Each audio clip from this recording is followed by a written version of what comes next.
سلام ናይ ፍሪደም ቻናል ተኸታተልቲ ከመይ ኣለኹም ሰላም ዲኹም በብዘለኹም ሰላም ጥዕና ረኸዋ ምስክላትኩም ይኹናልኩም ከመይ ቀኒኹም ኣነ ሰላም እየ ደቂ መዳመይ ረመዳን ከመይ ገብረክንሎ ናይ ረመዳን ስራሕ ኣይተኸኣለን ማለት እዩ ጎረረና ሃማን ሰዓለን ትንልና ኣሎ ይቅርታለ ጎረሪ ማለት እዩ ምስ ናይ ረመዳን ኣቑሑታት ክነጋገፍ ገላ ማለት እዩ ሓመድ ምናምን ይመስለኒ ሰዓል ተታሒዘለኸ ኣነ ندق مدامي كميت خلو لخن أجوهن سلست معلت منامن قرينا له رمضاننا أيزونا تنكرنا زاور حزاب سلامي ودنا ناي كريستيان لا عوي صومنا نوينا صومنا بسلامي ودنا لبرهانة تنساي يبصحنا لاولكم اسكي لما عند خانشن حيزه مزيله له ام حرام ميديا ناي وعي لهونه مالتي ديجي عشو تقتق مالتي عررك أسرلك لا بلز درف عشو مالتي وحق تعمل فوتي وتعدي مالتي لكن مالتي لما عندي تمالي نيرو لأفكاريتو فتوتو عرقتو مسارحتو عديمو كالكيدان أسيرو الله مالتيو جين كأفت محبراو ميديا بتعمي ززاور نبرنا كومينتات نبرا بتعمي يتكرمنا وحكي مجمرة نقع تسبولو خبري دالي بقولت لتحقوس أساس نقع حقوسو يلبهالنا كومينتات جن بتعمي يكرمون مالتيو بفلاي لزاقوال يلبلكم مالكو لزاقوال بتعمي ولوردو وانيرو مغنياتو تاني ساخة زي تحبها انت خوينا دايا زي تسحق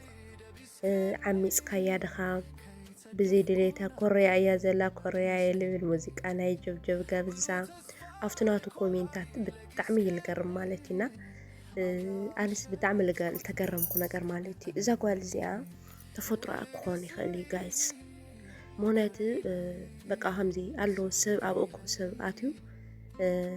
زي سحق قالو موناتو لحفر قالو أبا بزح سوتاتي خاقلا أنا هذا عليه حق زروا مالتي أو ذي بهمزي بدر كزارب تعمي ينتر مالتي تعمي الزارب أبا سبعاتي خاقل مالتي كم ذي عين فار بقاد بتعمي تحفرني نا كم اسكت كون تخلينا ويزي سوقني لكم مالكو هاوها أشو بناي وعلى درفتاتنا من يزنان يوم يدرف نيرو هاو انتا يبلو أشو سايتقدس لنا لو زاقوال بقى لفتو زوب راح مدراف منامنين بي اي تقدس لا يقلي بالمالتينا سجمر تزي قدس لا نيرو نعا تقدس ليكون همزي كيرو لازولو مغنياتو أبدس لي بالبوتا مسارحتو فتوتو عديمو بزحات دمصاويان አለው زي مالتي سلل خبر عاد يكون اخبروتي وازلو همزي كيرو لازولنا بقى يتقدس لنا امستا مايكي لزلل زلو قلقل زلو بزحات كومنتات بفلا لزاقوال تأنيسا خزيت تنست خويناسي زيت ستر حجست أنيسا ديا كوموديو برج ديهامو قرص علو انتاي قرص زي بلات بلوا ناسي مورال سبس لمنتاينا نكنا وحقنا اسو مريصوا تخونني يايلو دي مريصوا زلو بقرص دي مريصوا بتحساسب ادي هاو اساسي سلملكع زلو سل صبو قرص للو منامنسي ቆንጆ ኮይኑ ማለት ከሆነ ካው ለዓብ ጸባይ ከለው አይخل ደሞስታይ ወጻ ቆንጆ ያ በሐቅታይ ወጻ ኮይኑ አነ በጣም የተገረመ ባይዘውና ለይትስሕቅ ካው ካስ ጥንሳ ሒዛ ከዘይ ትሕባእ ታይላው ዝለምጸለዋ ትብሉሲ ጥንሳት ይዲና ከብደን ገትራን ዝመጻ ዘለዋ ኣይኮነዶ እዚኣ ጥንስት ዲይ ጥንስት ተፈጥሮ አልፈለጥኩም ለይብልኩም ሲ ብዙሕ ነገር ማለትና ዓሚ ጽዋዩ ለይኾን ኮይኑ ዋይም በስ ሓዲጋት ከዲያ ትደልላት ብሉ ወፍት ኮሜንታት ማለቲ ብጣዕሚ ተገሪመ በእንትኩም ይባሃል ፍላይ ሞራል ሰብሲ ጽባእ ኣይኮነን አልኾነ ሕልፍ ክብል ረህዋሲ ቆልዓ 13 ዓመት ብጣዕሚ ረጉዳ ዓብያ ምናምንሲ በኮሜንታት ሓሪቃ ምናምን ንምንታይ ሃም ዝኮን ከገለገለ ኢሎም ስነብሳ ጥፊያ ምናምን ልብል ርኤስ ብጣዕሚ ሓዚነ ክንደይ ናይ በኮሜንታት ቀስም ሰብ ከም ትሰውሩ እንደይሲ ሕጂ ዛስታይ ወጻ ስከረይዋ ቆንጆ ያንያታ ይወጻ ግን አፍቱ ኮሜንታት የለኩም አለው ብጣዕሚ እንትልብልና ኩምስ ደስ አይብሊ ናይ ወሐቂ ሰብ ክሕጎስ ተሎሲ እንኳ ሓጎሰካ እንኳ ደስ በለኩም ቄል ኪዳንኩም ይጽናዕ ምናምን ኢልኩም ለይትምረኡ ናይ ወሐቂ ንሱ ትኾነን ያይል ምሽ መሪጽ ሁሉ ነገር አርይስ ትኾነን ያይል መሪጽዋ መሪጻቶላ ካውሃስ በቃ ዓሚጽ ካያሃት መስል አይደለይቲ ለላ ድሌቲ ብላይ እዚ خدان እዚ ተኸዲና ሃሜላሃት ስዕስዕያኡ ታይደኾን ልባዕላ ልጥዕማ ኮይኑ እንዲ خدان ተኸዲናቶ ሓደ ንኢኸን ኣጓላት ካስ ብጣዕሚ ትገርማ ማለት እዩ እቲ ክዳን ንኽትስዕስዕ ሸጊርዋ ኣጨናኒቆምዋ ከምዚ ኮይኑ እንታይ እዚ ተኸዲና ትመፅእ ምስቲ ጥንሳለይ ከዶ ኮራይት እያ እንታይ እያ እዚኣ ገለ መለላል ክንድኾነ ለይኮነ ፅሓ ብፍላይ ኣጓላት ኮይናሲ እሺ ዋላ ተጠንሰት ደስ ይብል ግን ጥንስ ድያ ዋላ ተፈጥሮ ኣንስ ኣቢና ርኢና ብሚድያ ስለረአናዮ ሰብ ክንግምቶ ይንኽእል እና ሞራል ሰብ ብዙሕ መንካት ጽቡቕ ኣይኮነ ናይ ባሕቂ ኣነ ብጣዕሚ የተገርመ በእውነት ኣብ ናይ ኣሹ ልለቆም ለቪድዮታት ኣቲኹም ረአዩ እንዳለ በቃ ፀርፍታ ሰኢሎም በቃ ከምዚ ሕጫጨታት እዮምና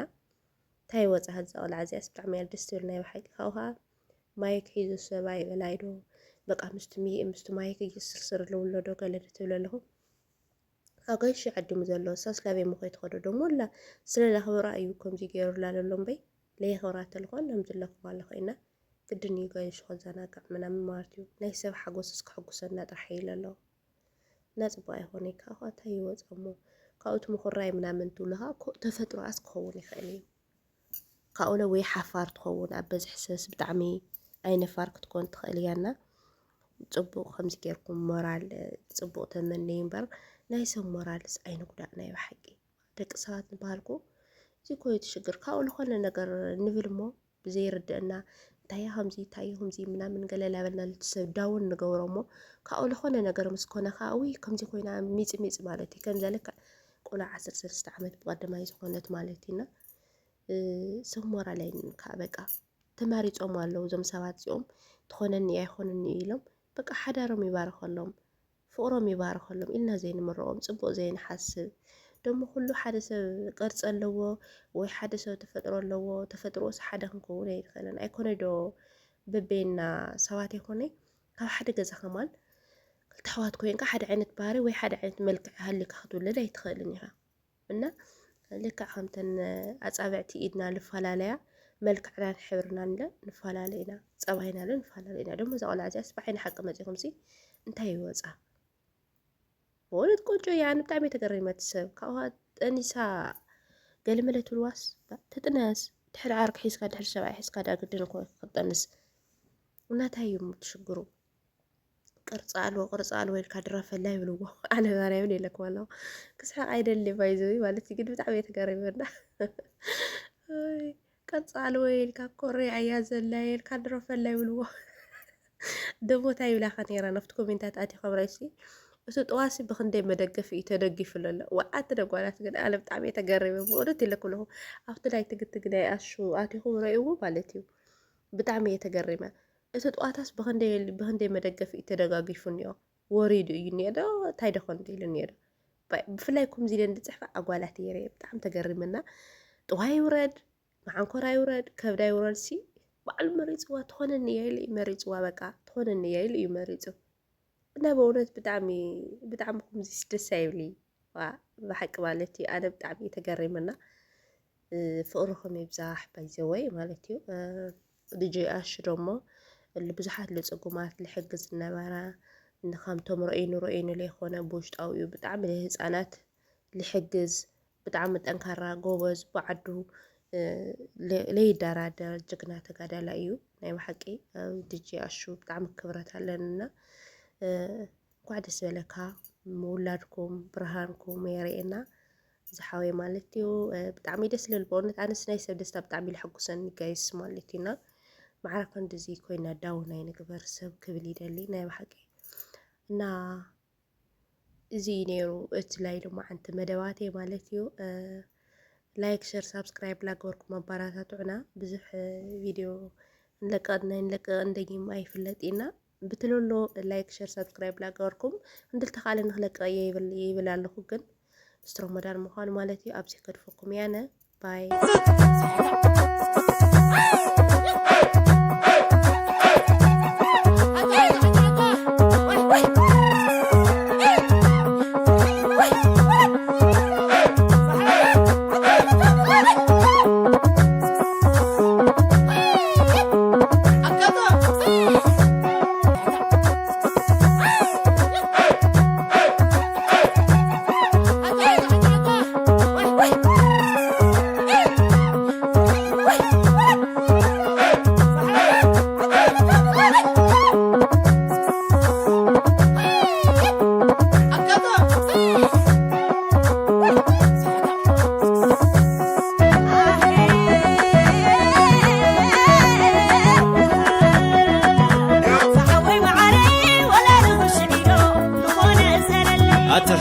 حدقني أتحدقني حدقني